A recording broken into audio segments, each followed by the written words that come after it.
Thank you all. Before we jump into the meeting, I want to ask Tessa, our clerk, to confirm that we have a quorum. Good morning, Chair and board members. Yes, we do have a quorum. Thank you. Let's get started with public and member comment. Tessa, do we have any public comment this morning on non-agenda items? Thank you. I do not see any public comments at this time. And do we have member comment? I'm unable to see hands raised, so Tessa, if you can point me in the right direction, or board members, just speak up.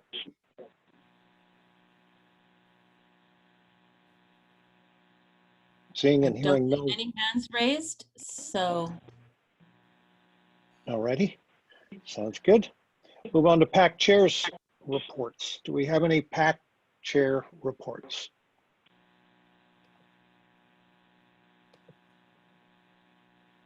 Well, we're just zooming through this. Let's move to our executive director's report. I know Hassan always has something to say. Hassan. Thank you. Thank you, Sarah, and good morning to all of you. A couple of reports. First, we start with just to informing you that our Chief Operating Officer, Laura Cote, have resigned after 14 years at Sandag. And on behalf of the staff and on behalf of all of you, I want to thank Laura for serving the agency for over a decade. She's been an integral part of the team. Laura was the Chief Operating Officer, and she had business operation, IT, and communication. I have moved communication and IT under Ray Traynor, Chief Deputy for Plans and Programs, and moves modeling and data to Ray Major, our Chief Economist, which he used to do before. And I want to thank Ray Major, Ray Traynor, and Jim Lethicum for picking up the load. I am not planning in the immediately to replace Laura, given the freeze we have in the agency for the positions, but eventually, when we know where we land on the side of COVID-19, we'll decide then. Held several meetings with the governor's office staff on many issues. One of them is the TSIP application, the Trade Corridor Enhancement Program application. As you know, we're working really hard with our partners to get the funding needed to complete the stabilization of the Del Mar Bluff. The application is due next week, August 3rd, and we should hear from California Transportation Commission by December on the funding. But I want to thank NCTD and Matt Tucker for working with us, because they're truly a partner. We're one team, and we hope that this will be fruitful at the end. We also, HCD accepted our regional housing need assessment, but if you recall, you took an action asking for an extension of the housing element deadline. We have held several meetings with HCD and the governor's office to discuss that. And I don't know whether you know this, but this request cannot be done administratively. It has to be done by legislation. After discussing with HCD and the governor's office, together with the large MPOs in the state, our request was discussed on several occasions, and as recently as yesterday, the state HCD offered a compromise that instead of changing the housing element deadline, we might be able to do something with the grace period, the 120 days grace period. That would also require a legislative change, but we discussed with the administration about putting a language to go into a trailer bill for that region. I will keep you informed about where things land here. The RTP schedule. right now, one of the agency's top priorities is to put forth a regional transportation plan that meets all the requirements that the agency needs to meet. August 7th, we are gonna be presenting the next phase of the 5 big moves to the Joint Transportation, Regional Planning, and Border Committee. On August 14th, we'll be presenting the same thing to the Board of Directors.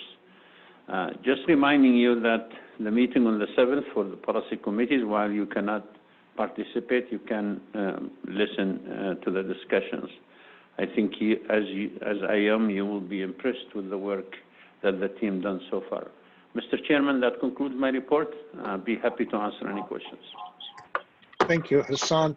Let me just mention, when I first joined the Sandag board, gosh, I don't know, a lifetime ago now, and attended my first retreat, Laura Cote was the first staff member that came up and made sure I had everything I needed.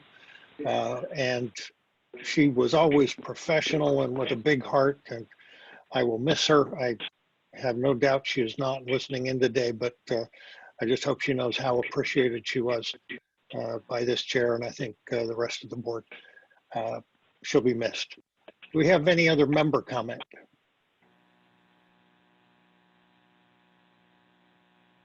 Member comment going once, going twice. Do we have any public comment, Tessa?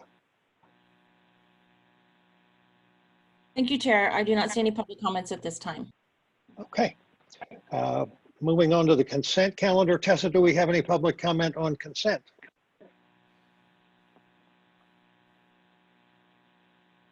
I do not see any raised hands for public comment, Chair. Okay. Board comment. Anything on consent? Otherwise, I'd be looking for a motion in a second to move the consent. I'll move approval. I'll move consent. I think I heard Vice Chair Blakespear moving approval, and I'll take Jack Feller as the second. I'll call on Tessa for the roll call vote, please. Thank you. City of Carlsbad, Councilmember Coy Schumacher. Aye. City of Chula Vista, Mayor Mary Salas. Salas, aye. City of Coronado, Mayor Richard Bailey. Bailey, yes. County of San Diego, Supervisor Kristen Gaspar. Aye. City of Del Mar, Mayor Ellie Haviland. Haviland, yes. City of El Cajon, Mayor Bill Wells. Yes. City of Encinitas, Vice Chair Catherine Blakespear. Blakespear, yes. City of Escondido, Mayor Paul McNamara. McNamara, aye. City of Imperial Beach, Councilmember Mark West. West, aye. City of La Mesa, Councilmember Bill Baber. Bill Baber, aye. City of Lemon Grove, Mayor Raquel Vasquez. Mayor Vasquez, aye. City of National City, Mayor Alejandra Sotelo Solis. Sotelo Solis, aye. City of Oceanside, Deputy Mayor Jack Feller. Feller, yes. Oh, no. Did production get the vote by Mayor Vasquez for Lemon Grove as aye? I'm not seeing it on the screen. City of Poway, Chair Sloss. Aye. City of San Diego, Councilmember Vivian Moreno. Moreno, aye. City of San Marcos, Mayor Rebecca Jones. Jones, yes. City of Santee, Mayor John Minto. Minto, yes. City of Solana Beach, Councilmember David Zito. Zito, yes. City of Vista, Mayor Judy Ritter. Ritter, yes. Ritter, yes. Thank you. That motion passes unanimously. Tessa?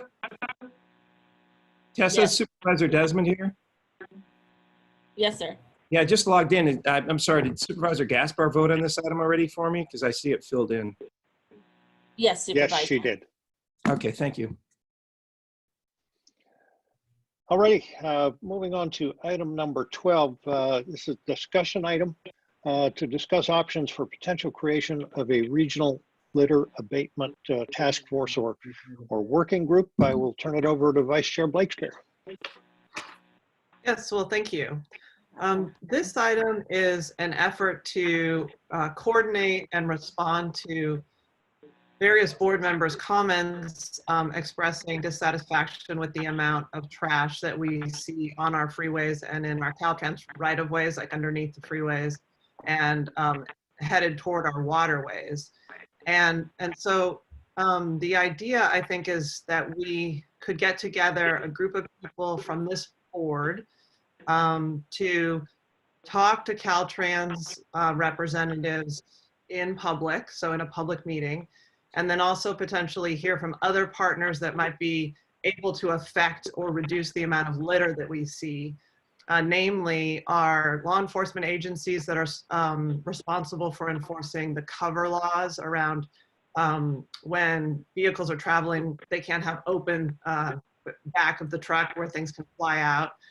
And then also the waste haulers who are responsible for taking waste to the dump.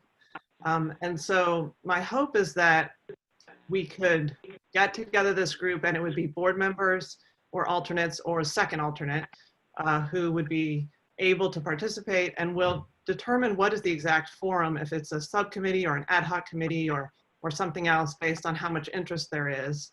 I think it's important to note that this body is really the only one that's county-wide and would be able to have an influence across city boundaries to influence a state agency like Caltrans.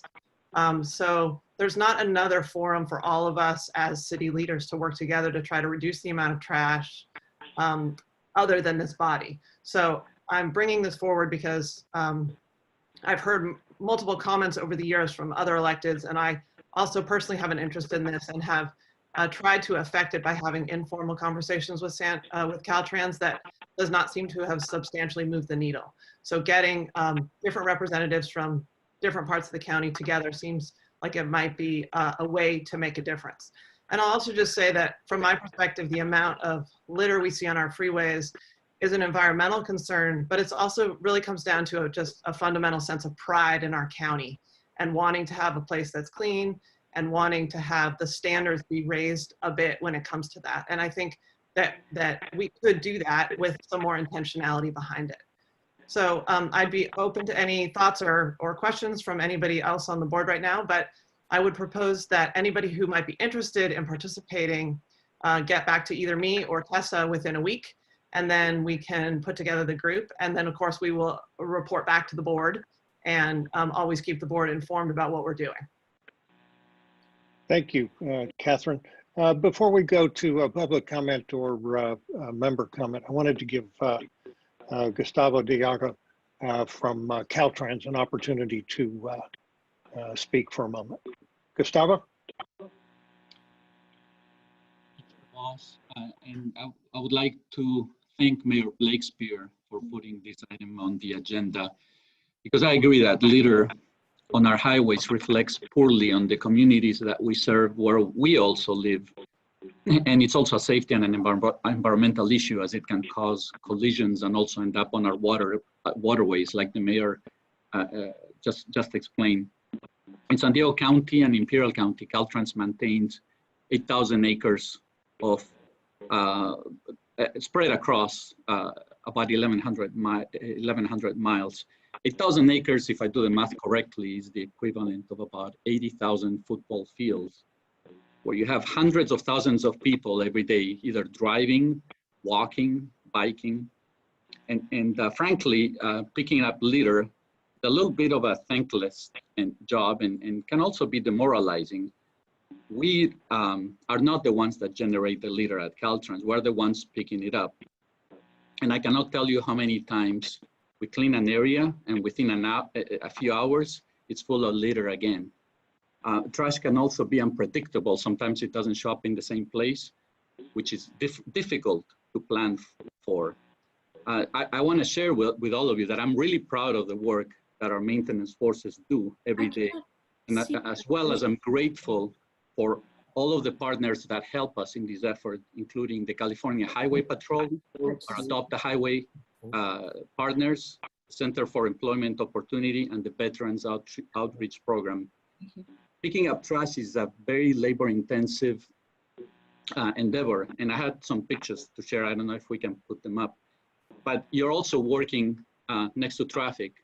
I think this is one of the pictures that the mayor had, and if we can go back to that one. Oh boy, all the homelessness. I think that they are circling. Can we go back to the first one? So this, for example, is a litter on one of the roads that goes underneath a state highway, where the cities have certain responsibilities to maintain those roads underneath the certain highways.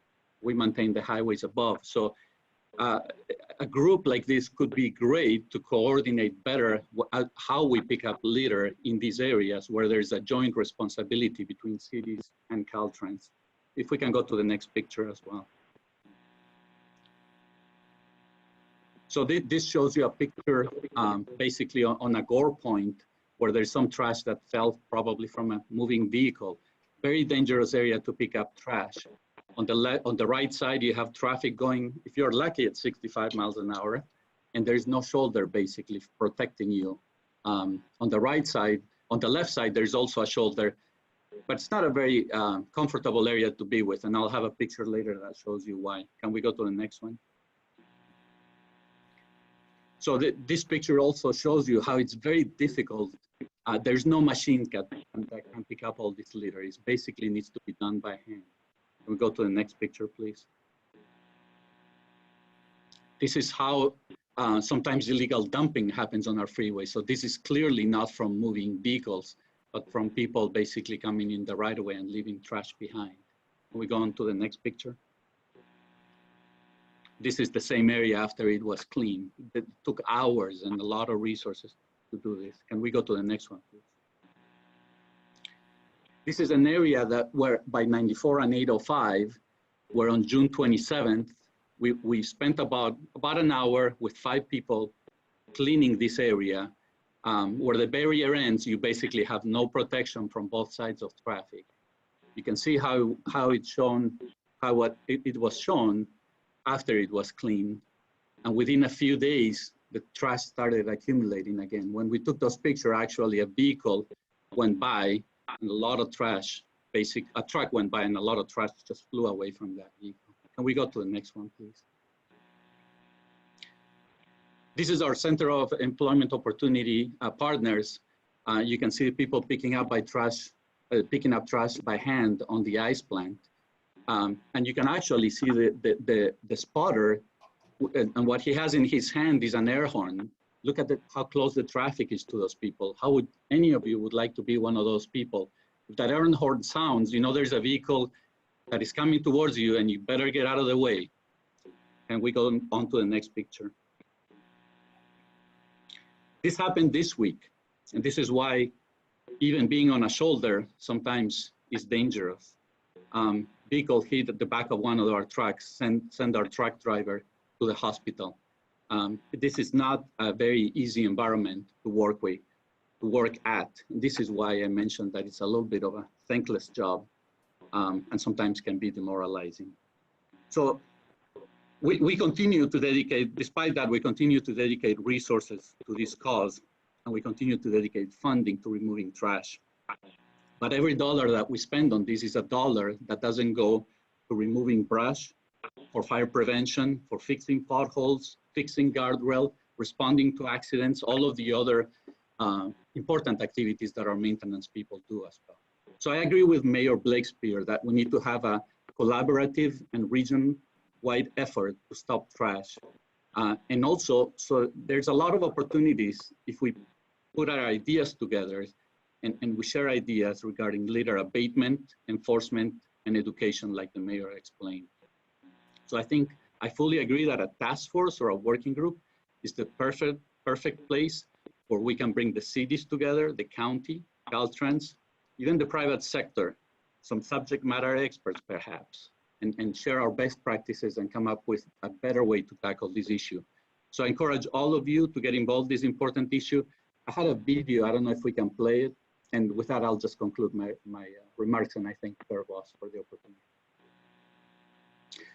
This video. Okay, we're out here with Caltrans. We just ran them a break so they can do maintenance on all the roads. They have to slow traffic down so they don't get hit. But they're out here trying to make the roads safe for everybody traveling on our highways. So be careful when you're driving and you see the Caltrans workers out here. That's a dangerous job.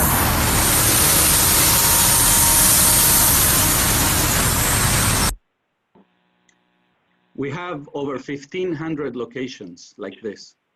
So you can imagine how difficult it can be for us. So I thank you all for your patience, and I hope that you will all get involved in this. Thank you. Thank you, Gustavo and Vice Chair Blakespear. Tessa, do we have any public comment? Thank you, Chair. I do not, I do see one hand raised. Could you call that person, please? Joanne? I think I'm unmuted. Can you hear me? Yes. Yes, ma'am. Joanne Selleck.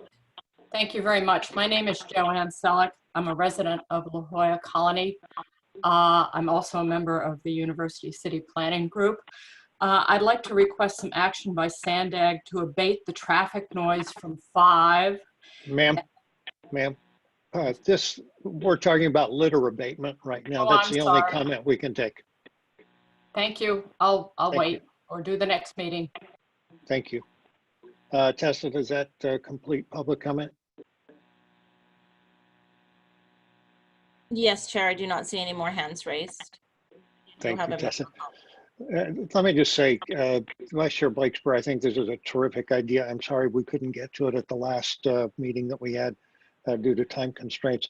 I would like to suggest that part of the discussion of this working group, or however we format it, involve our crack communications teams at Sandag to see if we can make the public more aware of the part they can play in helping clean up our highways, not by getting out of their cars, but by not throwing things out of their cars or letting stuff come out of their truck beds in the first place. So I would hope that would be part of the discussion with the committee.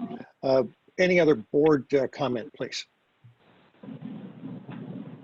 Yeah, can you hear me, Steve? Sounds like Mayor Salas. Yes, yes. Morning, Mary. Good morning, how are you?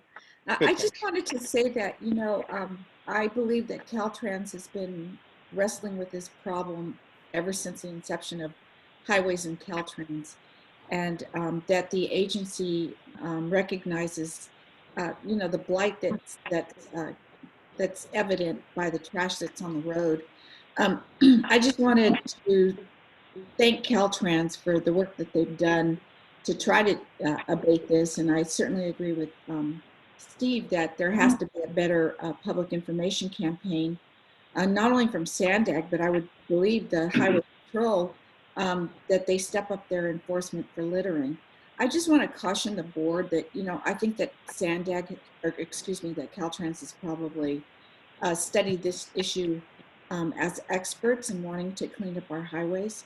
But, you know, working on the freeways is a real dangerous job. And I had a family member, Steve Palmer, that died as a result of a vehicle running into him as he was working on the highway.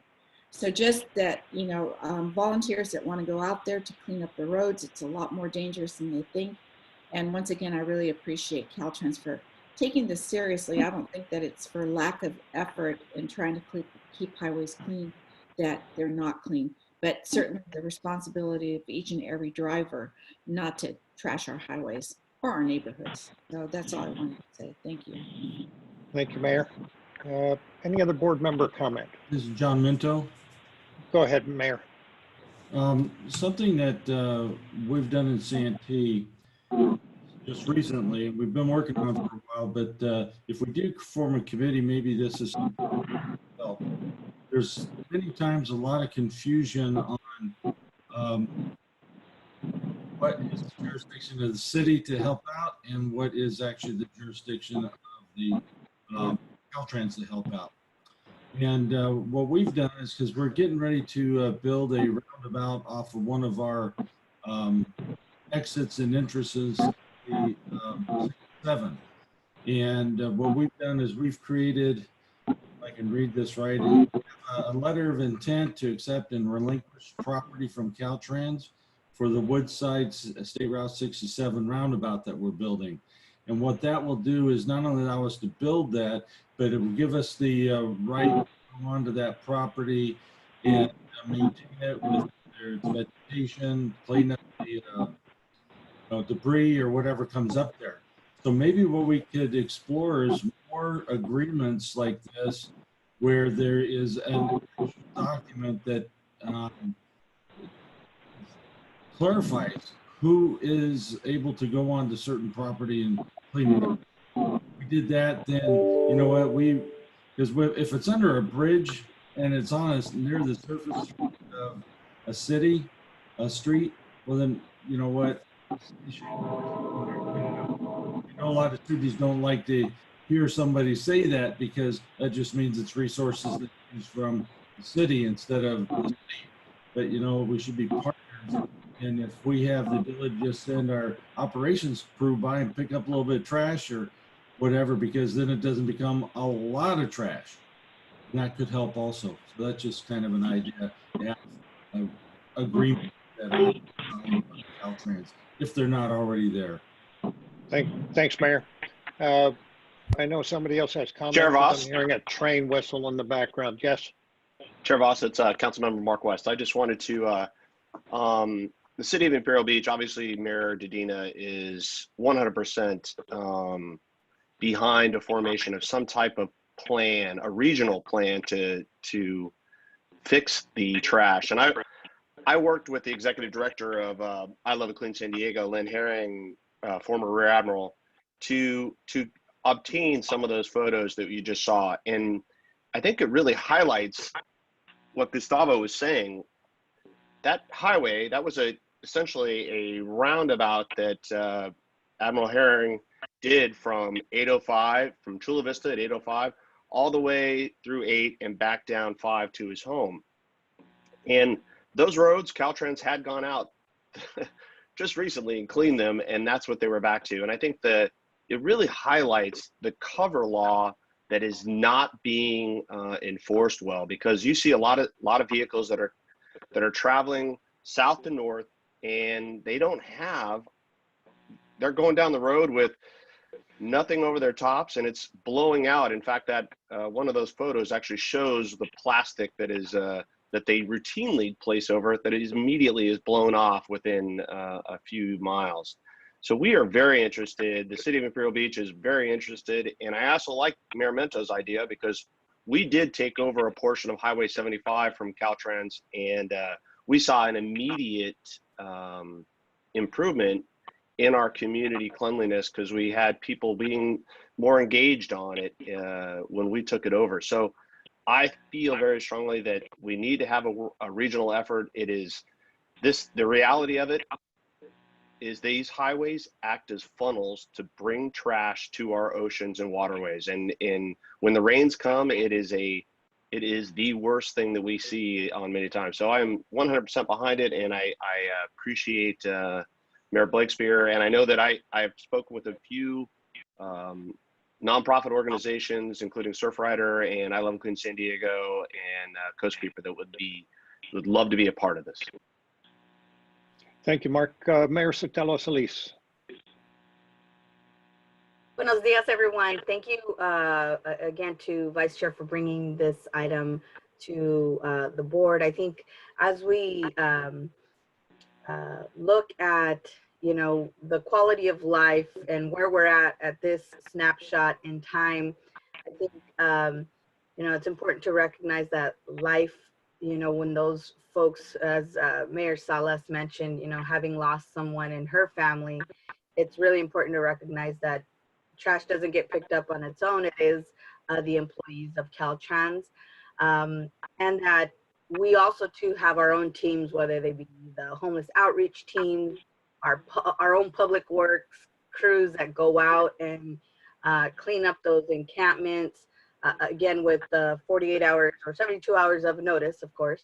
I think that it's important that that we do have this dialogue but that an expectation be placed that there be equity and distribution of resources from north to the south, that there be some type of, again, I would agree with, I don't know who mentioned the communications team. Was it Mint, John?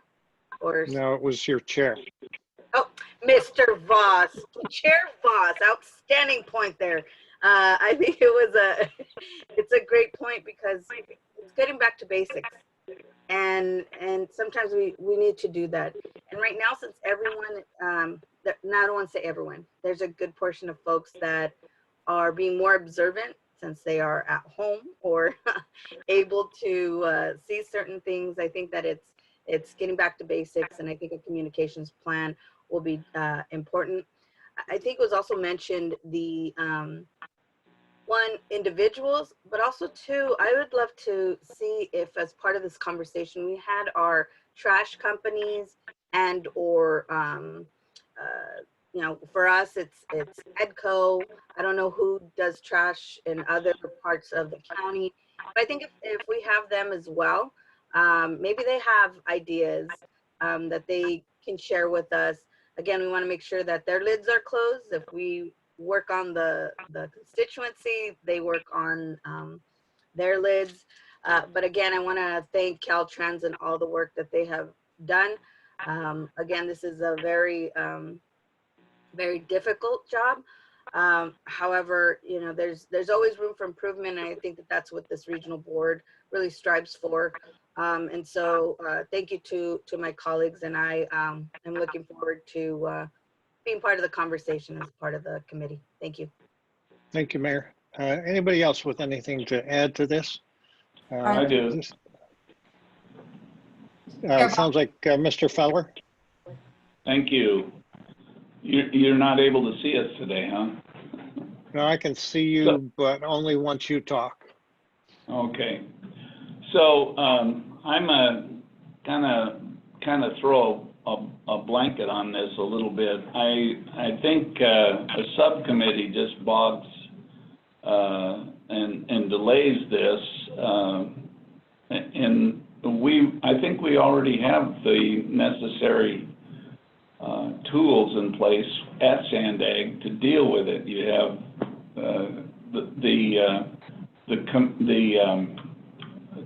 director of Caltrans listening to this conversation. So, you know, the enforcement of load covers and that kind of thing, that's a very serious thing. And I know that having worked with the waste haulers in this county, they don't like to lose their loads like that out the top. So I'm sure that they would be eager to talk to our staff. I think this is a staff-generated thing. They're already going to be doing everything else anyway with forming the committees and getting the people together. You know, and some of this trash that you're showing are the older freeway connections. Just like we have in Oceanside and from about mid-Carlsbad north, those are older freeway connections, and that's where the load seems to be generated. It's not so serious where the freeways are newer, the interchanges are newer. And Oceanside has approximately 18 miles of freeways running through it, and it's all, you know, 76 going east is relatively new, 20-something years, but they have places where litter collects. If you notice that all the freeway coming north from or north and south, the freeways are pretty clean between where the new connections, new carpool lanes are going in all the way south through even as far as almost to downtown San Diego. So the freeways are pretty good there, but they aren't In North County, we have the big trees, just like everybody else, and our trees are falling down, the branches are, the weeds are growing in the center divider, the bushes are growing, and that is a Caltrans responsibility. You can't send Adopt a Highway people out to do those kinds of things.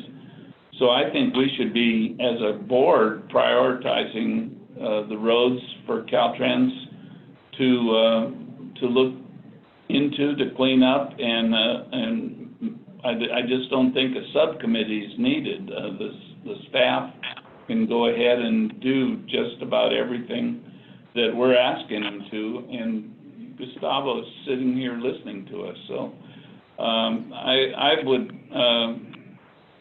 I would propose that we just go ahead and not create a subcommittee and try to come up with a way to direct staff to work with Caltrans.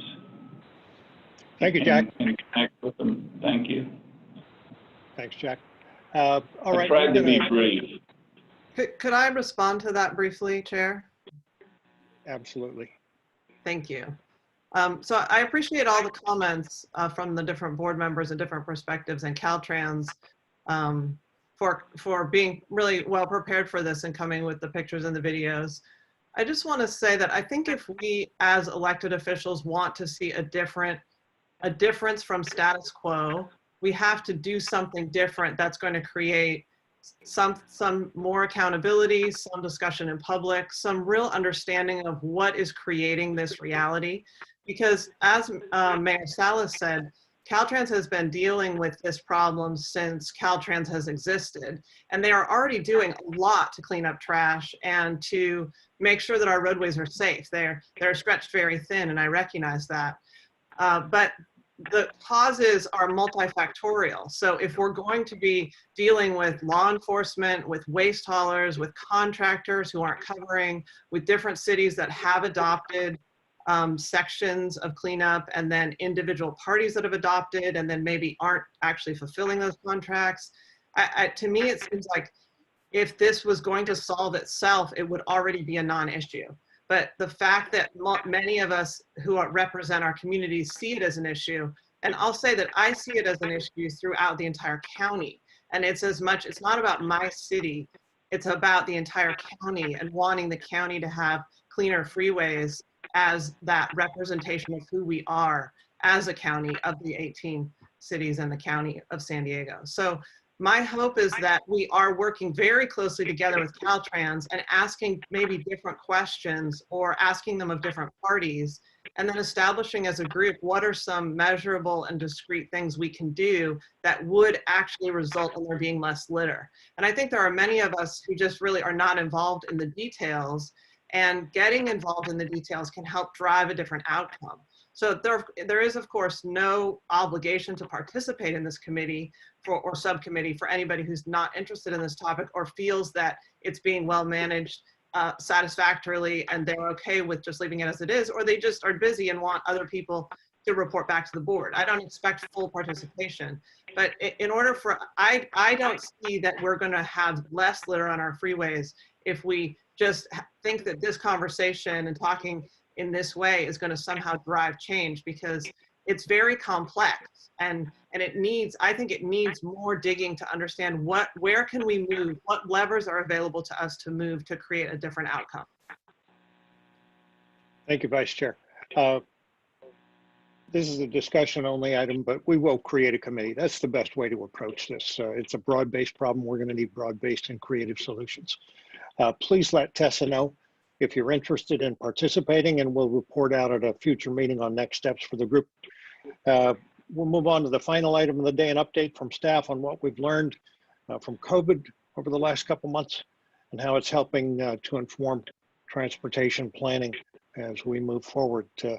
Hassan, if you would please start us off. Thank you, Chairman. And again, good morning to all of you. As you've seen in the emails and you've seen in Ray's presentation, we have been actively looking at data to understand the impact of COVID-19 in our communities. And as awful COVID-19 is, we are learning a lot of things about ourselves. And one of them, the clear social divide and racial injustices that exist in our region. Many of us expected to see that, but actually today we're going to present to you the data to show that clearly that we have several issues that deals with social equity and social justice we have to pay attention to.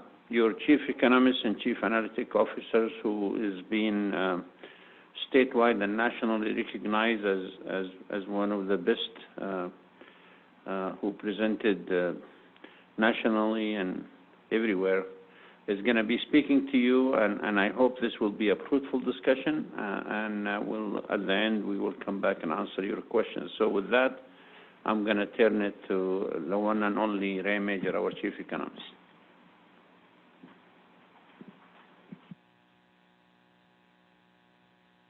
Good morning, Chair Voss, Vice Chair Blakespear, members of the board. My name is Elisa Arias. I'm the Director of Integrated Transportation Planning, and I will kick off the presentation today. And the focus of today's presentation is on what we are learning from the pandemic and considerations for our planning work. We started developing the vision for the regional plan about a year ago, and we find ourselves in the middle of an evolving health crisis that has had significant impacts for our economy, our communities, and also for transportation. We are still required to develop a long-range transportation plan that is multimodal and can be implemented with anticipated funding. And we also have to prepare an environmental impact report for the plan, both for adoption in fall of 2021.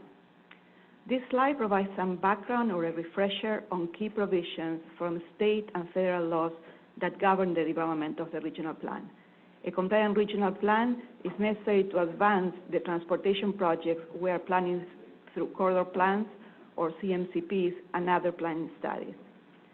Regarding climate, SANDAG is subject to Senate Bill 375 and regional greenhouse gas reduction targets that for our region are a 19% per capita reduction in emissions from passenger vehicles compared to a base of 2005.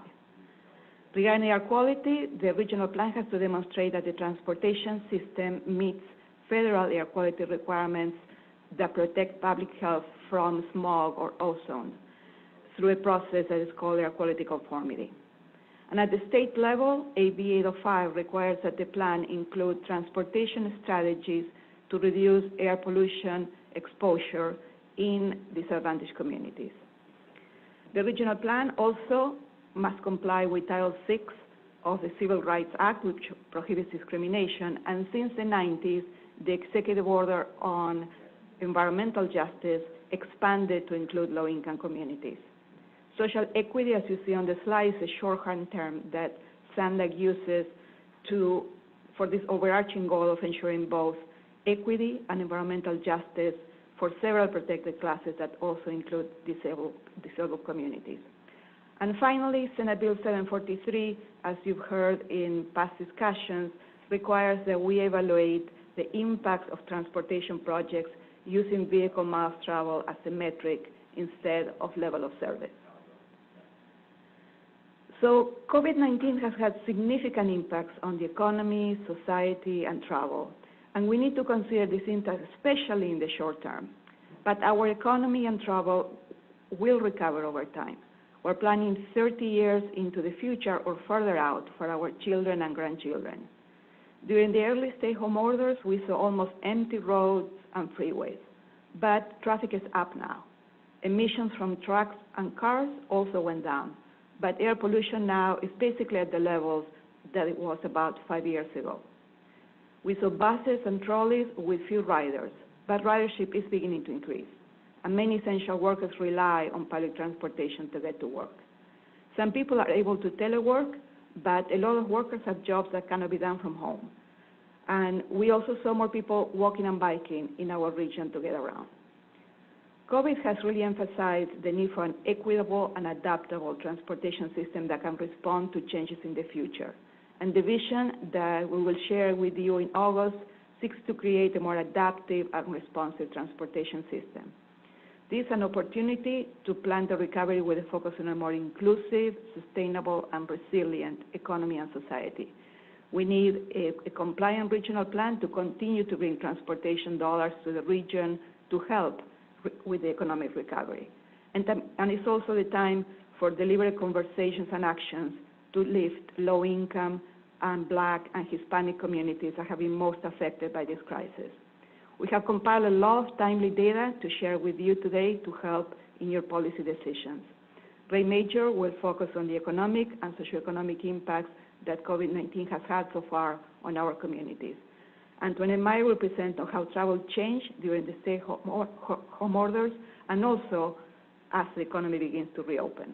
Also the role that telework has played and what we can anticipate moving forward. She will also talk about the challenges of access to broadband and internet for low-income and rural communities and implications for telehealth and distance learning, and also how walking and biking have increased in our region. I'll turn it over next to Ray for his presentation.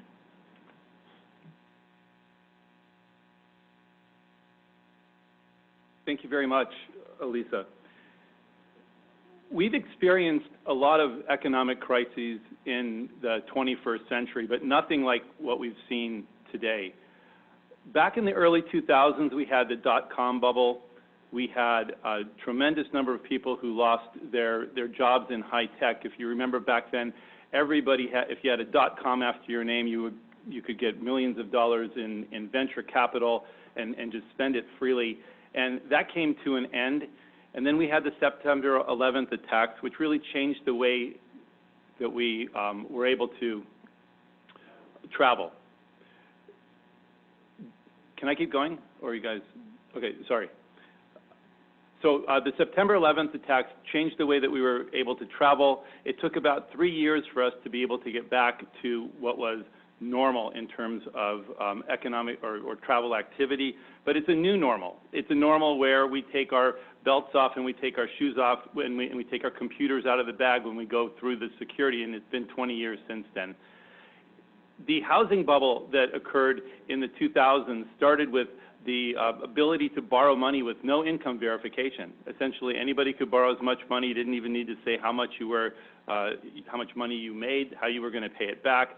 The housing increased in price, and that led to a global financial crisis, a subprime mortgage crisis, and an auto crisis. And all of those crises essentially reset the way that the economy was going to go forward. And this was really what happened during the Great Recession. President Obama's intervention during this time pumped billions of dollars or trillions of dollars into the financial markets, about the same amount as we spent now on COVID to really stabilize the economy. We went through 10 years of expansion where we had literally just a slow increase. There was nothing really notable in the economy until the coronavirus hit earlier this year. And what the long-term impacts of this coronavirus are is going to be very tough to say. But what we do know is that we are now in a recession because of the impact of the coronavirus and the economic crisis that has occurred after that. I'm going to be covering 5 different areas that we are tracking to see what the impact is of the coronavirus. We're going to be taking a look at unemployment. You know, unemployment is not just that number that we put out every week that talks about how many people aren't working, but there's ramifications of this. People have a reduction in the amount of money that they can save, or they're tapping into savings to pay for some of the needed goods and services that they're purchasing. They have an inability to pay their mortgage. Almost a third of people throughout the nation have missed a mortgage payment. And a lot of people are going to have to find new careers because the jobs that they currently have, or the ones that they were let go from in March of this year, will not be coming back anytime soon. Our communities have been incredibly impacted too. This is something that we haven't seen in past crises.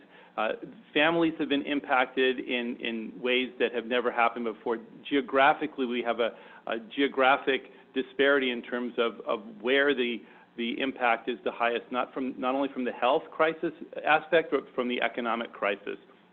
Mental health and school children not being able to go to school and learning has also been impacted. We don't know what the long-term ramification of that is. And when we look at race and ethnicity, what we see is that there's a disparity there too in terms of who's getting hit the hardest. We used to be really proud of the fact that the San Diego economy was very diverse and resilient through these through economic downturns, but our tourism and hospitality industry, which used to be very stable, has been hit very hard. Restaurants and fast food and beverage businesses have been hit as well as retail. Yelp reports that over 16,000 restaurants nationwide have closed and will probably not be opening. This number is sure to increase between now and in the next couple of weeks and months as we go through this crisis. Small businesses have been impacted. 95% of the businesses in San Diego are considered to be small businesses. About 50% of our employment is at these small businesses. Some of these businesses are going to have to close down. They're going to file bankruptcy. There's going to be layoffs, and they have the inability to pay their bills. And finally, taxable sales. When we look at taxable sales, that impacts our revenue in terms of transnet revenue, but it also, taxable sales are down, or other tax sources like transient occupancy tax or TOT tax from hotels and motels, and property tax, which is all going to cause problems in the future for government agencies to be able to fund the programs that they currently are looking at. We are tracking the reopening using big data and big data analytics. The normal government data that we used to use to look at this information just doesn't come out frequently enough. And so the data science department is now using big data. This table just shows some of the things that we're tracking. The top line, unemployment, as you can see, this was all indexed to pre-COVID at 100%. Unemployment is still extremely high. VMT, though, has recovered, which is quite interesting. We're only down by about 15% in VMT, whereas much of the economy is still closed down. We look at lots of different sectors, notably the one that's in green there, which is the home, garden, and equipment sector. That seems to be doing great as people are taking on more home improvement projects. But you see a lot of red sectors also that are not doing as well. Airports, restaurants, and hotels are highlighted in purple only because those are a real key sector. If the airport volume is down, then people aren't coming to San Diego to spend money here, which is vital for our tourism industry. Restaurants and hotels obviously are associated with that, and they're all down also. So what are we looking at in terms of the San Diego economy right now? In 2018 and 2019, we had increases in our gross regional product of 4.1% and 2.6%. In 2020, we expect that this number will be down by 7.1%. That's a huge downward number. In 2021, the models show that we will probably increase by 4.7%. Supervisor Desmond asked a question at the PAC committee meetings last week that was very good. I did not do a good job explaining it. I'm going to try to explain it better this time. We are coming off of a very low base. If we lose 7.1% of our gross regional product this year, the 4.7% bounce talks about businesses reopening, but that still means that we will be 2.4% behind where we were at the beginning of 2020 when we get to the end of 2021. So this really, what this is telegraphing is that this recovery is going to be significantly longer than just a short V-shaped recovery, which we were hoping for at the beginning. The sectors that were most impacted include restaurants, cafes, shopping centers, theme parks, museums, and movie theaters, libraries, things that require high contact. I think we know that intuitively, but look at how far business has gone down. At one point, it was down as much as 60%. Those businesses are still suffering about a 40% decrease from what would be considered to be the baseline. And this is having an impact on our sales tax revenue. As you can see, pre-COVID, we brought in about $1.2 billion in taxable sales per week. That's just an average. It bounces around a lot, but that would be an average for the year. You can see that March and April were down by 25% and 44% respectively. And as we started to open up the economy, the May numbers were down by about 35%. But as you know, we've started to close down the economy again. We don't have new numbers yet, but I would expect that these bars will be shorter as we continue to update this data. So what have we learned about unemployment? This graph shows the number of people who are in the civilian labor force. So those are the people who are willing to work. That's the blue line that you see there. The orange line shows the number of people who are employed. And you can see we lost about 100,000 people during the trough of the Great Recession, and it took about 3 years for us to really lose those people. And the Great Recession, we went from a peak in July of 07 down to the trough in March of 2010. But take a look at the end of that slide. As we end this 120 months of expansion, all of a sudden the labor force market the civilian labor force has dropped, and that may be due to people saying, I can't get a job just because there's no jobs to be had. How am I going to interview? Those type of things. But take a look at what happened to employment. We're down by about 230,000 people. That's twice as much as the Great Recession that took us 3 years to get there, and this happened all in a matter of just a few months.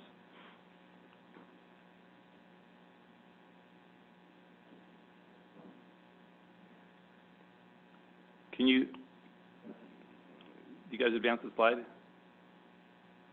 Okay. These maps, the maps please, thank you. These maps show the impact of COVID-19 on employment in the San Diego region. Before COVID, we had an unemployment rate of about 3.3%. This 3.3% was considered by most economists to be full employment. Almost everybody who wanted a job had a job. There were more companies looking for jobs than employees than people who were applying for jobs. So this was just back in March. By May 9th, we had an average unemployment of 25%. Some areas in the region had unemployment as high as 36%, as you can see from this map along the 78 corridor, also very high unemployment. And then by June 27th, as we started to open up the economy, the unemployment rate fell to about 14.3%. The new numbers are starting to come in, and since the closures that occurred on July 1st and then the rollback of business openings on July 6th, unemployment has probably risen to about 16% right now, and we're still working on those numbers.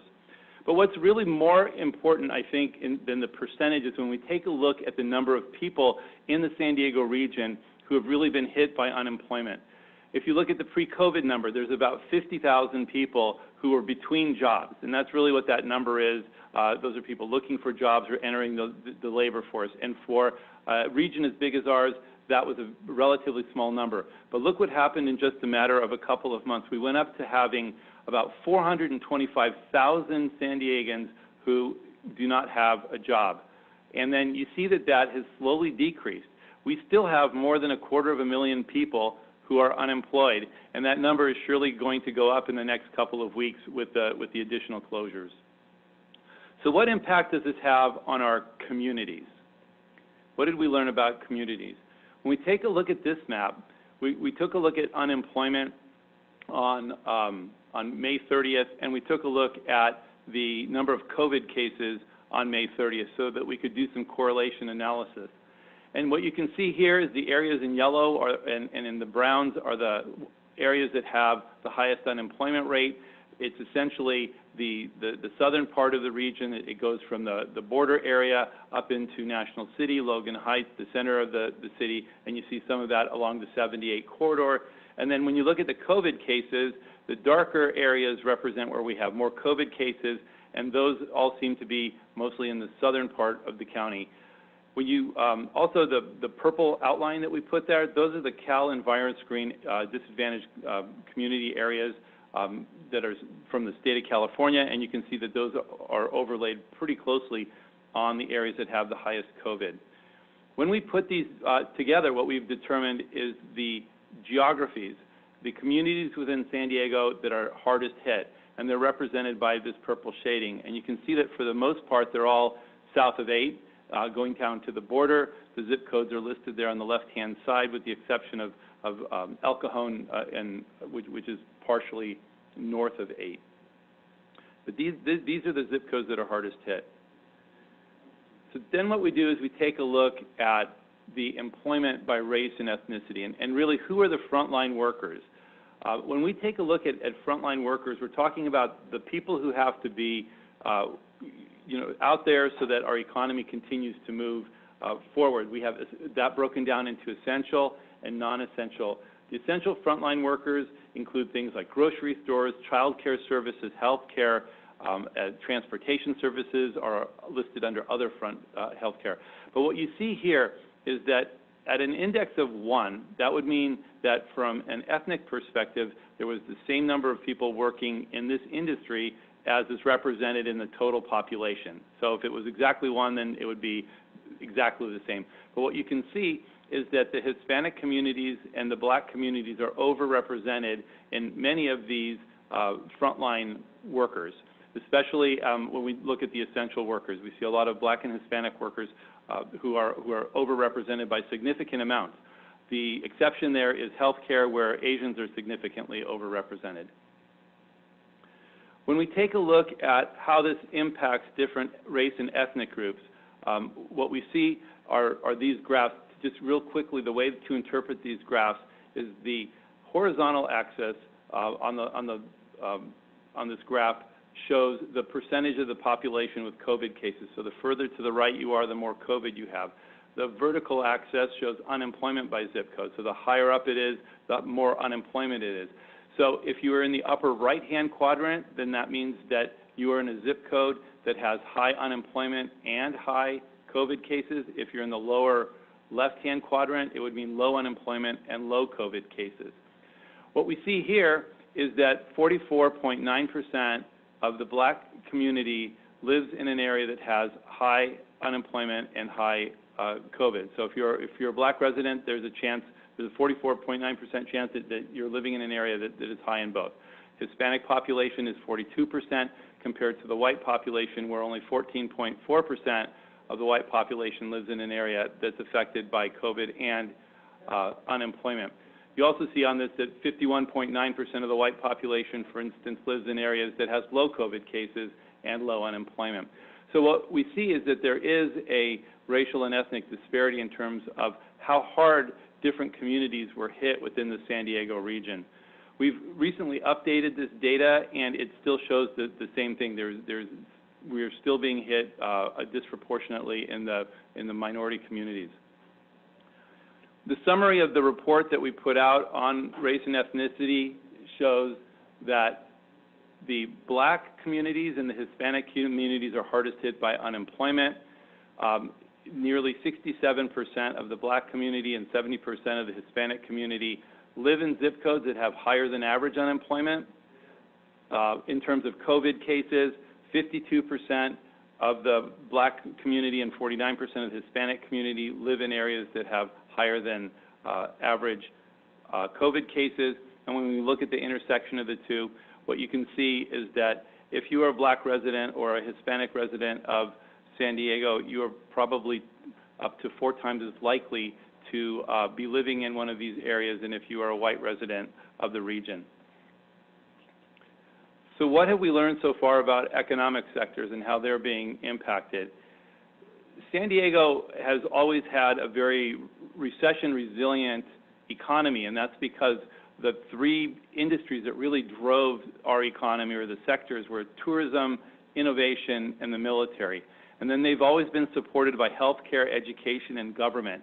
And those two, the green and the blue bars up there, really represent a large share of the economy, almost 60%, that is relatively unaffected by recessions. When you think about a recession in the past, the recessions always start in something like either construction or manufacturing. You hear that construction is down or manufacturing is down. You'll see that retail sales are down. So that's the sector people are looking for, the traditional sectors. We only have 42% of our economy in those sectors. But what has occurred during this COVID-19 impact is that sectors throughout our economy have been impacted. There's been a high impact to tourism, retail, and transportation. There's been moderate impact to healthcare, education, government, and manufacturing. And you see the industries that have low impact. That doesn't mean no impact, but it does mean that it's less than the other industries. But what this really points out to me is that 63% of our economy is being significantly impacted by this COVID crisis. We've shown this graph in the past, and what this shows is indexed to 2007, how these different sectors have fared through the Great Recession. And as you can see, if you look at the green line, the supporting sectors of healthcare, education, and government, they continued to grow right through the Great Recession, all the way up until the beginning of this year. The driving sectors of tourism, innovation, and military took a little bit of a hit during the Great Recession, and that was really only the tourism industry. Fewer people were coming to San Diego. We never fell below an index of 100, though. And you see that it's gone up to 123, which means that there are 23% more people employed in those sectors than we had in 2007. But take a look at the traditional sectors. Those are the ones that were hit the hardest during the Great Recession. If you remember, our construction industry and our manufacturing industries were absolutely devastated, and they just started to return 12 years later to an index of 100 when we were hit by this COVID crisis. And now, although the data is not in, if you take a look at what we believe is going to happen in our forecast, you see that all three of those lines are going to come down, and they're going to come down significantly. So which industries are really being hit the hardest within San Diego? When we take a look at general retail, for instance, we see that the apparel stores, department stores, furniture stores, et cetera, have been hit significantly. They're down on average of about 35%. The transportation industry, things like auto dealerships and gas stations, are also down 35 to 40%. The food and beverage industry is also down. Restaurants and snack bars, those type of things are down significantly. Grocery stores are in this category. They're the purple line that kind of peaks and then goes down. That's when everybody was out shopping for goods right before we went into the lockdown. People still need to eat, so you see that hasn't fallen that much. But fast food restaurants and sit-down restaurants have really been devastated. Construction manufacturing is up, or materials is up, and this is really because of the number of people who are doing home improvement projects. If you go to a Lowe's or a Home Depot these days, it looks much more like SeaWorld during the summer than anything else. Which businesses within San Diego require high contact, or what jobs? And the reason that this is important is that high contact, where you have to be within arm's length of a person to do your job, doesn't allow for social distancing. Those industries include healthcare, education, transportation, food and beverages, and personal care services. And you've all heard over the past couple of weeks that these are the sectors that are being hit the hardest, and where many of the, when we do stay-at-home orders or shutdowns, they're impacting these industries. We have about 337,000 people who work in these industries each and every day. So the impact on small businesses. Our latest report that we published this week on small businesses talks really about the impact here in San Diego on small businesses, and I just pulled a couple of excerpts from that to really show you what's going on. The U.S. Census has started to do a weekly survey, and they started this survey on May 2nd, so we don't have data any further back. But some of the questions that they were asking are, what is going on with your revenue? Do you have more revenue or less revenue than you had in the previous week? And what you can see is that at the beginning of the survey, so in May, about 76% of the businesses were generating less revenue than they had the week prior. The concerning thing for me, from my perspective in this chart, is when we go to the end here, which is looking all the way out at June 27th, 41% of the businesses are still reporting that they have less revenue than they had previously. Although the green bars, which show that there's an increase in revenue, started to pick up, and those are correlated with businesses opening up again.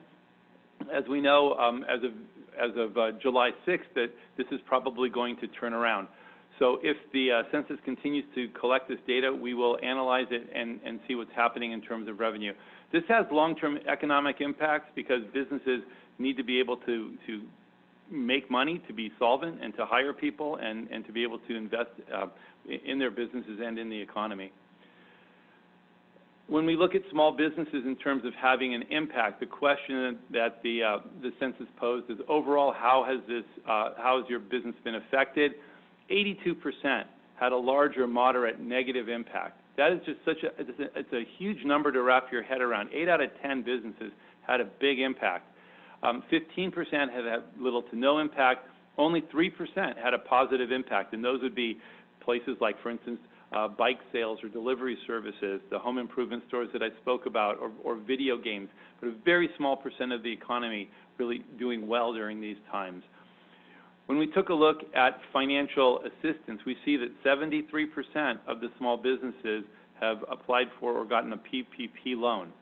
So the federal government subsidies that are helping to keep these businesses afloat have been utilized by San Diego businesses, and it's really why our economy is doing as well as it is right now. About 25% of businesses, 1 out of 4, have also applied for some type of economic injury disaster loan, whereas only 1 out of 5 have not requested any type of assistance at all.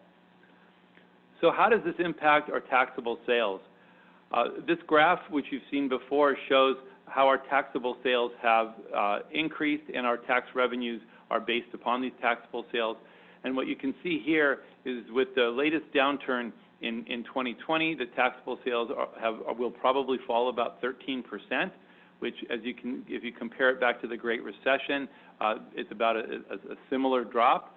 And then hopefully, if there is a vaccine and we start to recover, you'll see that recovery in 2021 with sales going back up. I'd like to just spend 1 minute just going over the impact from taxable retail sales by different sectors of the economy. It's interesting to understand where people are being hit the most. So business-to-business activity generates the most revenue in terms of sales tax and retail sales in the San Diego region. And what you see is that in May, that revenue is down by about 50% because businesses are not buying things from other businesses because everybody's working from home. Restaurants are down by 54% because people aren't going out to eat as frequently. Other retail is only down 8%. That's because this particular category includes the delivery services, the online Amazon services. Auto repairs and sales are down significantly because people aren't driving as much. Construction activity hasn't been hurt as much as other sectors as that continues to happen. It's down by about 5%. Department stores are down as people are shopping less and many of them are closed. Service stations are down because we need fewer services for our automobiles. People are buying less fuel. That also has an impact on sales tax that comes from gasoline. Apparel stores are down significantly. People are not buying clothes. They're not needing to do that because they're not going to work as frequently and needing to dress up. And then you're also looking at food and food markets and liquor stores that are down, but not as much because people continue to need to eat.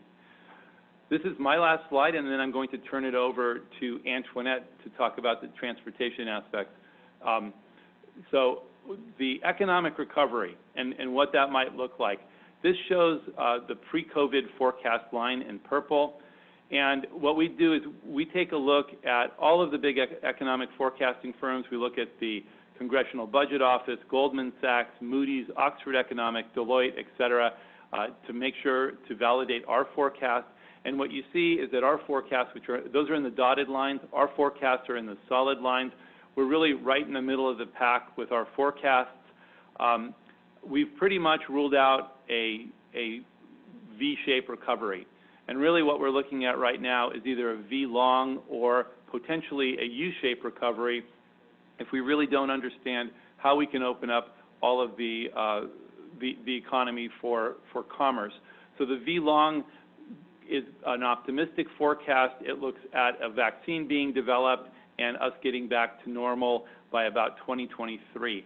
If we can't develop a vaccine and we need to continue to do social distancing and businesses are down and people don't have the confidence to go back out and go to things like ball games and recreate and go to sporting events, what will end up is that we'll probably end up in more of a U-shaped recovery, and that could take until 2026 to recover. The final note that I would say is that this is going to be, there will be a lot of lasting effects from this COVID-caused economic recession, but we will eventually return to a new normal, and we will continue to move forward as we have from the other economic crises that we've faced in the past. And with that, I'm going to hand it over to Hassan for a minute before we go to Antoinette. Thank you, Ray. Mr. Chairman, first of all, you heard earlier from our amazing, one of our amazing planning director, Elise Arias, and now you're going to also hear from another amazing planning director for mobility innovation sector, Antoinette. We are talking about how this directly impacts transportation, the COVID-19. So we'll turn it to Antoinette, and then we'll come back to you with answering your question. Antoinette. Thank you, Hassan, and good morning to you all. My name is Antoinette Meyer. I'm the SANDAG Director of Mobility and Innovation. So similar to the economy, the global pandemic completely disrupted transportation, and it really changed the way that many of us are doing our jobs. After the stay-home order was put into place, could you advance the slide, please?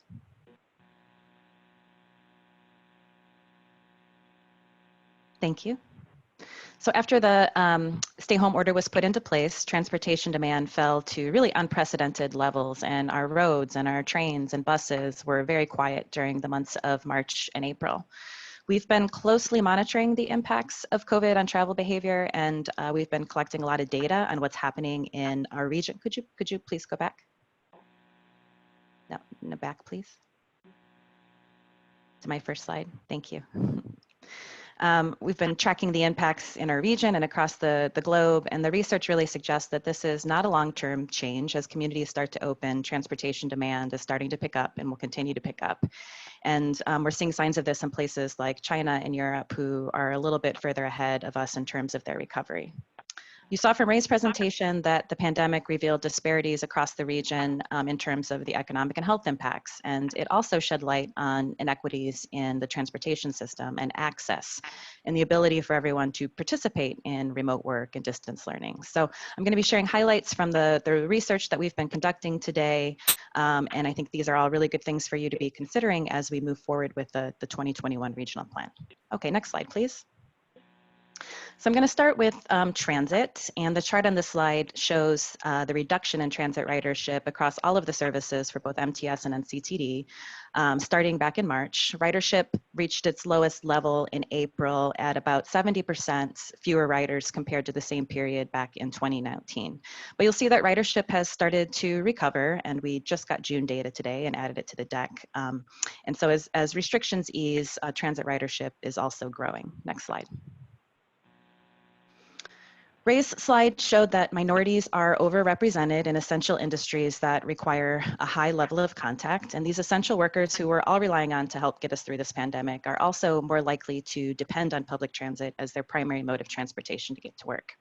20% of those taking public transit do not have access to a personal vehicle. They are lower income workers, and they experience much longer commute times than those who commute to work by car. So the median transit travel time is 51 minutes, which is double the travel time for people who drive to work. They're also at a far greater risk of having their livelihoods impacted by any transit service level reductions that might be a result of COVID. So as we plan for a future transportation system with equal access to jobs and education and community services, quality public transit is vital to making those critical connections equitably. Next slide, please. So in June, we conducted a regional travel survey to understand how people were traveling around the region and how they expected that they would be traveling in the future. The survey was distributed to 17,000 households. These are households that participated in our 2016 regional transportation study and agreed to be contacted in the future for other SANDAG research and surveys. So as a reminder, the regional transportation study is a major survey that we conduct at least every 10 years, collecting data on how people travel around the region. And then that data is used to update our travel demand models that support our planning and policy development work. So between June 24th and July 1st, we had a 23% response rate with almost 3,800 surveys completed. We were really impressed with the participation in the survey. And while it's not a random survey, we did get good participation from a mix of residents. There was almost equal distribution between men and women. We had varying ages and demographics, so it gave us a pretty good picture of how people are moving around the region and what their thoughts are.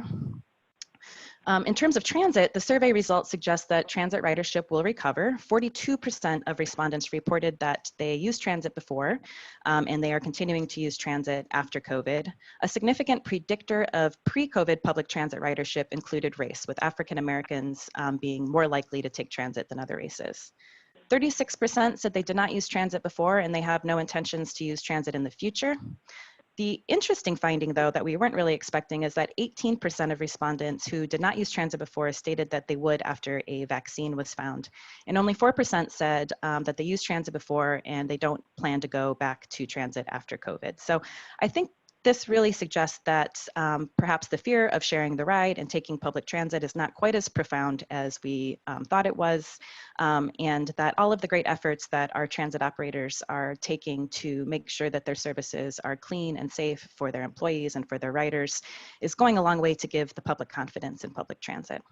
Last week, when I gave this presentation to the policy advisory committees, the CEOs of our transit agencies, Matthew Tucker and Sharon Cooney, joined me. While they're not participating in the presentation today, they are here in case you have any questions about transit impacts and their recovery plans. Next slide, please. So freeway traffic levels also fell sharply as a result of the stay-home orders, reaching the lowest level again in April, with about 50% fewer vehicles on the road than during that same period in 2019. And the data on the slide is collected from hotspots on the 8 major freeway corridors in the region. You'll see again, though, as restrictions started easing, traffic is steadily rebounding, and by early July, traffic volumes were down by just 18% from the same period in 2019. Next. The reduction in driving led to a marked reduction in VMT, and according to the California Air Resources Board, this translated to a noticeable drop in emissions and improved air quality in March and April. But you can see on the slide that VMT is steadily on the rise, and CARB reported that air pollution is returning to levels observed within recent years. And as Lisa mentioned to us at the beginning of this presentation, we still have the requirements in place to reduce VMT and GHG, so we have to continue forward with planning for a transportation system that will help us to achieve those reductions. Next slide, please. We are a binational region, and our economic vitality depends on the efficient movement of people and goods across our borders. We have many workers that live in Baja and cross the border every day to go to work. And border crossings, you'll see for both pedestrians and private automobiles, were down quite substantially. The data in this slide is for our 3 border crossings, San Isidro, Tecate, and Otay. We don't have data for CBX in this slide. Restrictions for non-essential cross-border trips went into effect in late March and will likely be in place through August. That's what we're hearing. Essential travelers have visas or work permits, or they're citizens that are returning for things like medical purposes, school, work, or official government business. Since schools have been closed during this time period, most of the cross-border travel is likely essential workers or people coming across the border for healthcare purposes. So again, April had the lowest number of crossings, but in May you'll see that crossings began to rise again. Next slide, please.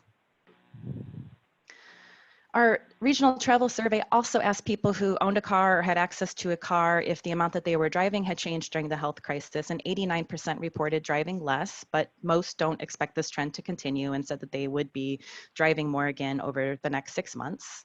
Although many residents were driving less, they reported that they were taking advantage of online shopping and convenient home delivery services more, and expect that they might continue to do this into the future. So while they may not be traveling to the store, they are still generating trips and VMT with the delivery of goods and food to their homes. The most common reason that people cited for not traveling in their car was not going to recreational activities or visiting with friends and family. And just under half said that they were driving less because they were teleworking. I mean, about half of those who were teleworking said that they expected to continue teleworking at some level in the future. Next slide, please. We interviewed 137 employers representing some of the largest companies in the region across a range of industries, so hospitality, healthcare, government, and technology companies. And the intent of the survey was to really understand the level of telework that was occurring during the health crisis and any plans that employers had for the future to continue with teleworking, and generally what their experience was with telework during this time. So more than half of the employers that we spoke with had employees who were teleworking. Only a quarter of those companies had offered telework prior to COVID. So this was a crash course in telework for many organizations. And despite that challenge, companies by and large reported having a pretty positive experience. When we asked employers if they would offer telework in the future, about a quarter said yes, half said no, and 28% are on the fence. But we hope through our iCommute program, who works with employers and provides support with developing telework policies and programs, that we can move those maybes into the yes category. Next slide, please. For those companies that offer telework and will continue offering telework, most expect about 25% of their workforce to continue. Very few, 7%, said their entire workforce. And in terms of the frequency, 9% will offer telework full-time, but the most common response, 71%, was part-time, so about 2 to 3 days per week. Next. We also asked employers about what the benefits of telework were. And interestingly, things like employee satisfaction and productivity, helping the environment, ranked higher than cost savings. And these responses really help our iCommute team in crafting their marketing messages and promoting telework to employers. Next, please. So setting telework targets is something that we do for our regional plans, and I'll talk about that process in a couple of slides. But telework is an obvious strategy for helping us to meet our VMT and GHG reduction targets. However, the telework targets that we set have to be backed by data to be accepted as reasonable by the regulatory agencies. So our assumption for the 2021 plan is that telework will grow more than we've anticipated in the past. More employers have experience with telework. More employers are reporting that they'll offer telework in the future. But we know that there are a number of occupations that cannot be done from home. So to understand the true potential for telework and to help guide this target setting process, our senior economist did an analysis of the jobs that are conducive to telework and found that 39% of occupations in the region are considered home workable. This is a bit higher than the national average, which is 34%, but I think it's important to keep in mind that just because a job can be done from home does not mean it will be done from home. It's really at the employer's discretion to determine who gets to telework and why and how frequently, and there's a number of factors that go into that decision. We also looked at the percent of jobs in our region that are considered essential as defined by the federal government, and about 64% of occupations are essential, and fewer essential jobs are conducive to telework. Next slide, please. One of the data sources that informed our analysis is a national study that came out last month from the University of Chicago's Booth School of Business. One of its key findings is that jobs that can be done at home are typically higher wage jobs in professional services. So finance or information-based jobs have a chance to continue with some degree of normalcy at home away from others. But for just about everyone that works in an industry like hospitality, which is a sector that employs a lot of people in our region, or in other essential industries like agriculture or healthcare support or transportation services, these jobs are much less likely to be able to be done at home, and they're often lower wage jobs. Could you click, please? So the workers in these sectors are disproportionately hurt by the shutdown. Could you click, please?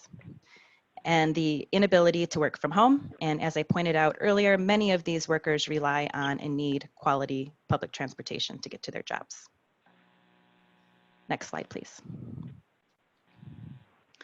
This national data is really consistent with what we know about the typical teleworker in our region under normal circumstances. So according to recent census data, 80% of teleworkers in our region are white, and more than 30% earn over $75,000 a year. Also, a common misperception is that teleworkers don't drive and they don't generate VMT. And while they may not be contributing to peak period congestion, our data from our 2016 regional transportation study and national data demonstrates that they tend to take more discretionary trips for things like shopping and socializing. The National Household Travel Survey found that teleworkers took 11% more non-work trips per day on average, and their trips were about 16% longer. So there's a number of possible reasons for this, but one likely reason is that teleworkers don't chain trips together with their commute. So they're not running errands on their way to and from work, they're making those trips separately. But it's also likely that teleworkers may be taking advantage of free time to socialize more, to get out of the house and do activities. And I think many of us who've been teleworking over the last several months can relate to that. Next slide, please. So in terms of how we handle telework in regional plans, we've been setting some pretty ambitious targets for telework since our first regional transportation plan with the Sustainable Community Strategy way back in 2011. And you'll see that our targets have changed over time. And this is really based on data availability and then recommendations that we seek from third-party consultants and academic advisors that help provide validation of our targets to CARB. These targets represent the percentage of the employed population in the region that can be found teleworking at least one day out of the week. And when we started this back in 2011, we really had very little data, local data on telework activity. We relied on census data, which reported at the time about 6% of the population working from home, but that is really primarily focused on home-based businesses and not those occasional teleworkers that might telework 1 or 2 days a week. So since then, we've been conducting our own research on telework. We survey both employers and commuters on a much more regular basis, and we've adjusted our telework rates accordingly. So our latest data, if you could click twice for me, please, shows that about 7% of people work from home full-time, so they're always home-based, and an additional 8% telework on a part-time basis, if you could click again. So at least 1 day per week. So as we're planning for the 2021 plan, we're proposing rates that are much higher, and we think this is achievable. With telework, again, more companies have experience with teleworking, but we also expect to launch a new pilot program in our iCommute program and offer more support and incentives and resources to employers to grow their telework programs in the future. And just to put into perspective how aggressive our telework targets are, our peer MPOs in the state, so the Southern California Association of Governments and MTC, their telework targets are quite a bit lower. So SCAG's target for 2035 is just under 13%. Their plan goes to 2040, so for 2040, theirs is just under 14%. And MTC up in the Bay Area has an 8.5% target for 2035 and 9% for 2040. So we're a little bit more ambitious with our telework rates than our peers across the state. Next slide, please.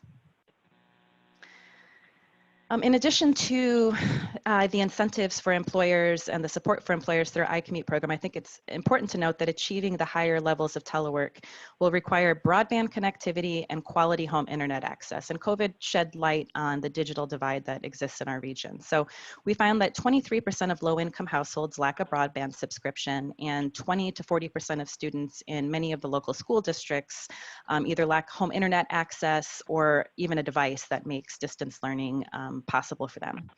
The digital divide between urban and rural communities is also very distinct, with less than half of the rural population having quality fixed internet versus 97% of our urban areas. So closing this digital divide is going to be an important aspect of our transportation planning to ensure that everyone in the region benefits from advancements in transportation technology, and app-enabled transportation services, as well as the ability to participate in remote work and distance learning and telehealth services. Next slide, please. So similar to telework, an area of transportation that saw a good amount of growth was biking and walking. So 14% of respondents to our regional travel survey indicated that they were biking more, and 50% indicated that they were walking more, and most expect this to continue into the future, both biking and walking for recreation and health, but also for running errands and shopping. This is a trend that's receiving some national attention. We've heard about bike shops running out of inventory, and personal bike sales in the US doubled in March compared to the previous year. Next slide, please. The increase in biking was validated by the data that we collect in the 8 corridors where we have our eco counters. So each dot on this slide represents the total number of bike trips in the corridor during May, and overall we saw a 91% increase in bike volumes compared to May 2019. Could you click, please? Then the percentages here along the left show each count's percent increase. So you'll see we had quite a bit of growth up in North County, and then the little inset there is for the urban bikeways. Next slide. In May, we responded to local jurisdictions' need to create safe spaces for people to walk and bike and recreate while social distancing during the pandemic. So we created what we called our Shared Streets Pilot Funding Program, and 11 jurisdictions requested funding, and we gave $95,000 in grants for cities to do a variety of projects. You see a few of them featured here on the slide. We've got Encinitas and El Cajon and National Cities projects here featured. The feedback that we're hearing has been really overwhelmingly positive, and there's a desire to continue with these efforts into the future, perhaps even transition from temporary measures to permanent measures. And I think, mobility hubs and complete corridors are a great way to support this interest in shared streets and helping jurisdictions create safe space for people. Next slide. So I'm going to hand it back to Elisa, who's going to really close out the presentation, and then Ray, Elisa, and I are here and available to answer any questions that you might have. Thank you very much. Thank you. Next.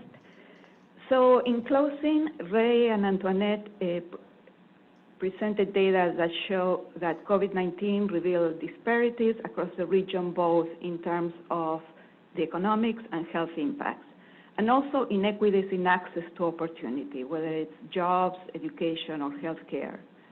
To develop a transportation plan that will be equitable and meet climate and air quality requirements, we'll need to make investments in technology to better use our existing transportation system and close gaps, make investments in transit, build up our walking and biking infrastructure, increase our outreach to employers and businesses to support telework, and also invest in internet access to close the digital divide.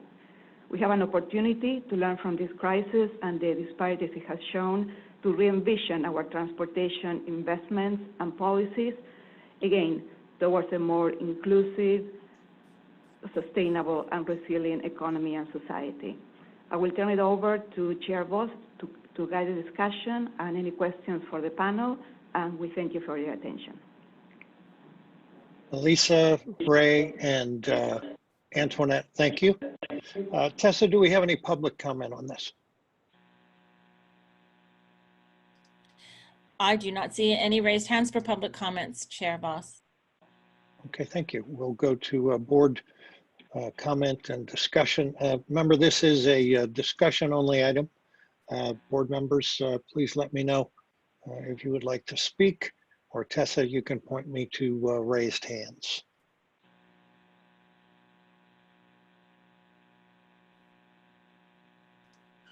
And I do not see any raised hands.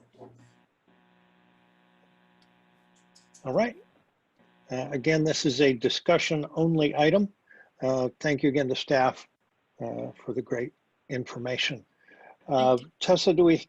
I do see Mayor. I'm sorry? I do see Mayor Sotelo Solis on camera, and she did raise her hand. Okay, Mayor Sotelo Solis.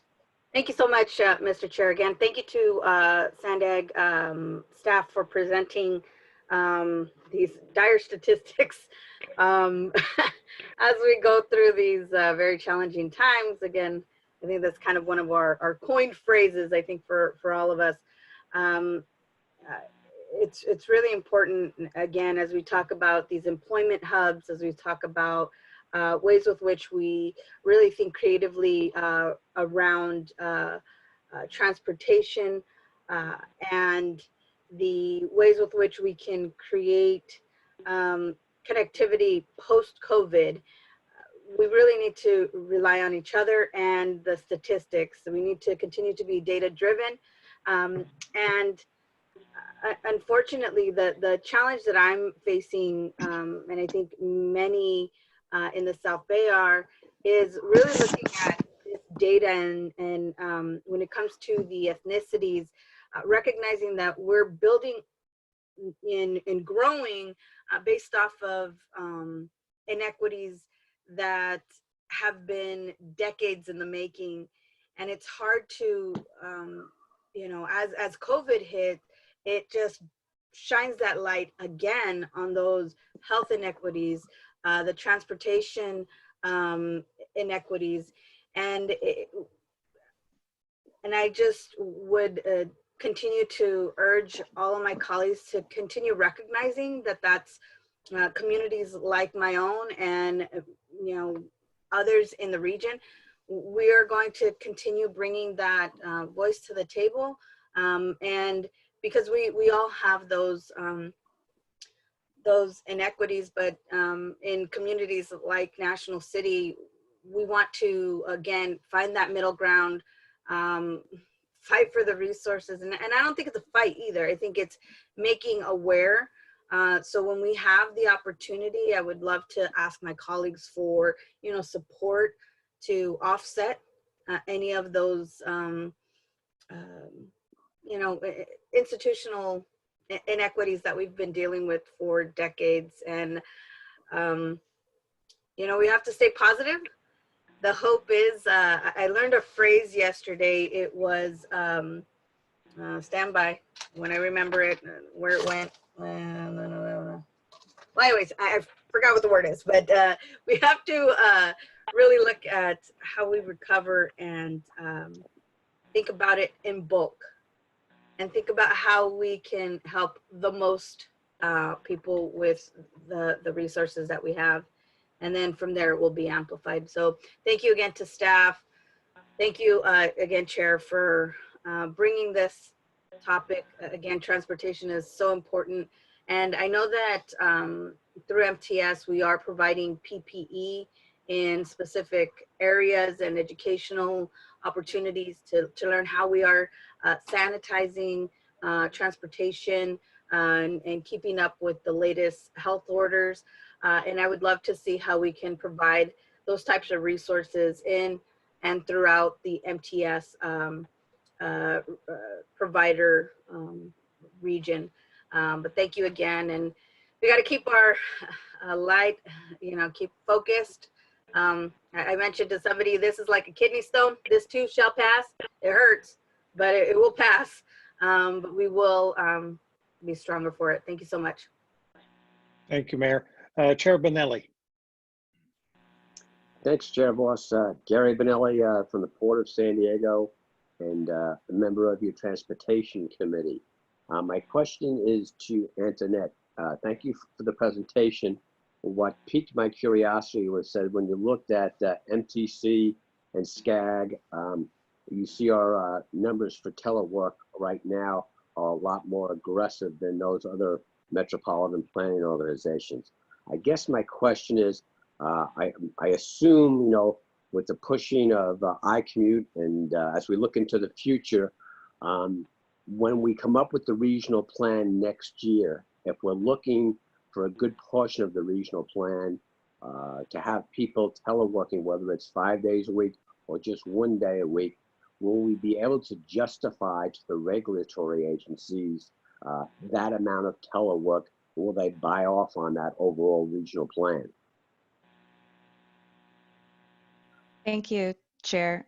The data that we collect suggests that the number's achievable, and we also had an academic advisor, so third-party academic advisor, the University of California Institute of Transportation Studies, review our methodology for setting the telework targets and validate it. And last 2 weeks ago, they provided that validation. So I think that should help us make the case to CARB that the targets we set are realistic and reasonable. Thank you. Thank you, Antoinette. Gary, you look awfully comfortable there. So Yeah. I hope you're as comfortable as you look. Chair Voss, this is Councilmember West. Go ahead, Mark. Sorry about that. Didn't mean to interrupt you. I just have a question. So I have been leading the Imperial Beach Business Task Force down here, and I'm looking at those telework numbers and our goals for as they accelerate. I'm wondering if the data that you're looking at, how is that going to impact our small businesses as, for instance, when people don't go out to lunch anymore when they're in their place of business, when they're all those ancillary jobs that are affected by people not being in the workforce, what is the data telling us as we move forward for that? Thank you, Councilmember West. I think what we've seen about teleworkers actually is that they do get out more and they do make discretionary trips for doing things like going out to lunch and shopping. So the full-time teleworkers are actually out and about more than you might expect. So I think that's a good sign for your small businesses and your restaurants. They'll still have patrons because teleworkers are kind of anxious to get out of the house and socialize more and see other people. I guess I'm the rare teleworker who likes to make my own lunch then, I guess. Great, thank you. So, No, I'm with you, Mark. If I may, Chairman, Go ahead, if I may. yes, sir. Yeah. Just to Councilmember Marquis' question. Overall, vehicle mile travel, I mean, we still don't have enough data to say, but like Antoinette mentioned, on average, if you telecommute, you might be eliminating the commute trip and helping the peak travel. But overall, the vehicle mile travel goes up, and that's a problematic for an agency that's trying to reduce it and meet the greenhouse gas emission targets. So we're going to be, obviously, we need more data, and we're going to be figuring out how do we reduce vehicle mile travel, even with more people telecommuting. But so far, the data said that those who telecommute on average makes more travel, be it a different travel at different time of the day. But we need more data to be conclusive about how we do this and what kind of assumptions we have in our regional transportation plan. Because even if we can justify a higher, which we will, I think, a higher telecommuting, we have at the end of the day to also look at overall vehicle mile travel and overall greenhouse gas emissions. Thank you, Hassan. And Mark, I'm with you, making lunch at home. I don't know what the outside looks like anymore. I appreciate the questions. This Chair was a discussion. Chair Voss, I'm sorry, this is Monica Montgomery. I just have a couple quick questions. Absolutely, council member, go ahead. Thank you, Chair. First of all, I want to say thank you. On the previous item, I didn't get to speak with Mr. Gallardo. Thank you for having your staff be available to mine as we work through these trash situations. We're just getting a lot of calls. It seems to have had an uptick since the stay-at-home order. So I just want to publicly thank you for that. Look forward to working with SANDAG on and coming up with resolutions to this multifaceted problem, as I believe the Vice Chair indicated. And so for this item, I want to thank staff especially for digging into the racial disparities the way that you did, and all the different facets that you did that based on unemployment case, where there are more cases, the zip codes. I think I have about 4 zip codes in District 4 that are on that list. And so I do appreciate digging in. I won't say too much because I did see this previously, but I wanted to ask a question. I guess this would be for Ray. Have there been any projections about what sectors, economic sectors, may not make it through the pandemic, and then those on the opposite end, those that will actually grow based on the pandemic? Sorry. So right now, what we're looking at, when I showed you that one graph that had the high touch sectors, those are the ones that seem to be the hardest hit. And all indications right now are things like restaurants and retail, especially brick and mortar retail and small businesses, are the ones that are going to suffer the most. And I think that in the next coming weeks and months, you're going to start to see large impacts and people filing bankruptcies, et cetera, not being able to stay in business. I think even the bigger chains are having problems, and they're starting to shut down some of their brick and mortar. So that's where we see most of the problems. There haven't been a lot of reports talking about sectors or entire sectors that are doing well right now. I mean, I think all sectors are doing poorly. I mean, they're all being impacted. The other thing I would watch in San Diego is our tourism sector, because until people are comfortable traveling in mass to go on vacation or to go to conventions. For instance, we had Comic-Con canceled. That would have brought $250 million to the region. Those type of activities need to start to occur again to keep our economic activity at the level that it was at the beginning of this year. And right now, those industries are going to start to struggle a lot too in the coming years. So that would be in tourism. Okay, thank you for that. I'm asking just because I know now is the time to start thinking about how we're going to, when you talked about new careers in one of the beginning slides, how we as policymakers will facilitate that as we move forward and make those pathways as soon as we can begin to, as those industries begin to open up.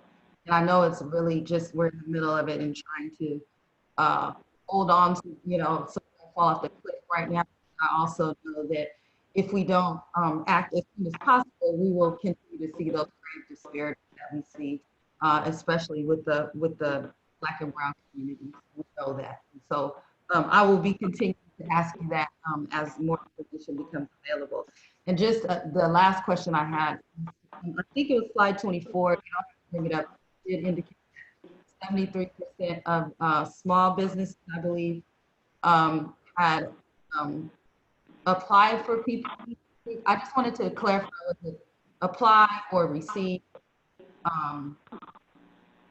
So that particular graph shows the number of businesses that that requested financial aid. Most of them got it. I believe the 73% refers to the number that actually received some type of PPP. It took a couple of weeks in some cases, and in some cases even more, for those checks to be issued. So there's some lag in this data. But we have more specific information regarding these factors, and we can. I think it's included in the small business report. So we will forward that to you. Okay, I appreciate it. Thank you so much. Yes. Thank you, Councilmember Montgomery. Councilmember Moreno.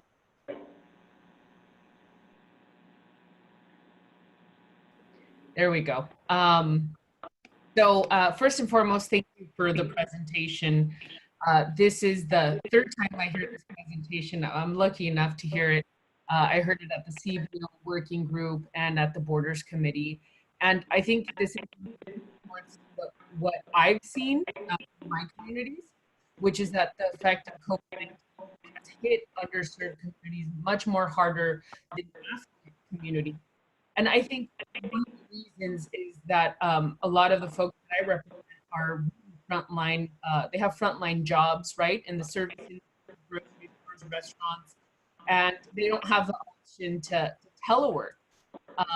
And although, I definitely appreciate the stats on the transit numbers as well, I think in the months since the pandemic hit, with the initial dip in ridership, we've seen a consistent need for public transit services because the telework option is just not available for all people in San Diego. 20% of those taking public transit to work do not have access to a personal job. I think one of the things that, in being the third time that I hear this, one of the things that I really want to emphasize, and I would like my colleagues at SANDAG to take into consideration, is that we, and at the last meeting at Borders, we actually had our MTS representative present, and she called the Blue Line the workhorse. And to me, I mean, it further exemplifies the reason for us to continue to invest and build public transit like the Blue Line to ensure that workers who are so vital to our economy are able to access public transportation that can get them from home to work. I believe it was SANDAG stat that it might have been an MTS stat, but basically it showed that the amount of people who jump on the trolley every day at San Isidro is the equivalent of the amount of people who jump on the trolley for the 4 days of Comic-Con. And when you think about the energy that goes into Comic-Con and the transportation system, that same energy can go into points of interest like San Isidro So I just want to reiterate how important and how vital the trolley, the blue line is. And also I really want to thank Major and Elisa for your presentation. It was very enlightening, and I really appreciate you guys coming out and letting us know the facts, right? Because they don't lie. So I appreciate that, and thank you for the time. Thank you. Thank you, council member. Okay, appreciate all of that. Chair, I have my hand up. Okay, can't see it. You're not on my screen, Mayor Minto. Oh, sorry about that then. I'll put my hand down and then next time I'll just yell. I just want to say to Ray that I look forward to the time when you can give us a upbeat and positive report. But this was very good. I've sent all the material on to my finance team at the city because we do, believe it or not, we do find the information that you provide to us helpful. Chair Voss, I wanted to just say thanks for reminding me about the food that's at home. I'm having my lunch now. Thanks a lot. Thanks, John. Supervisor Desmond. Yeah, thank you, Mr. Chair, and thanks for the presentation. We had this at a joint presentation for the Transportation and Regional Planning and Borders Committee. I just want to point out, it's very in-depth and it's very urban-centric. A lot of talk about transit and things like that, which is fine, which is good. It's all part of the puzzle. There's large portions of the county where we also have very important jobs in the unincorporated areas. We have a lot of agricultural jobs. We've got a lot of, people that work to and from those areas as well. And we need roads to move goods and to get people to and from. Transit works, but it's not everywhere in the county. And I'm not against transit, but I think we have to remember we're part of a transportation system. And in North County, roads are a little bit more important because we don't have the densely populated areas that the cities have. And so I just want to, put it in the comment that it's a transportation system that also includes roads, includes the unincorporated areas, which sometimes aren't even shown on Sandag maps, that they still need road network systems to keep our economy going as strong as the urban economy. Thank you. Thank you, Supervisor. Tessa, do we have any other hands up that I'm not seeing? Chair, I don't see any other hands raised. Okay, thank you. We will move on. Tessa, do we have any continued public comment? I do not see any public comments at this time. And any continued member comment?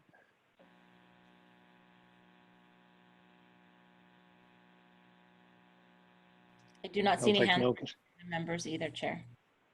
Okay. Our next meeting is August 14th. We will see you then. Stay safe, stay well, stay distant, and keep your mask on. Take care.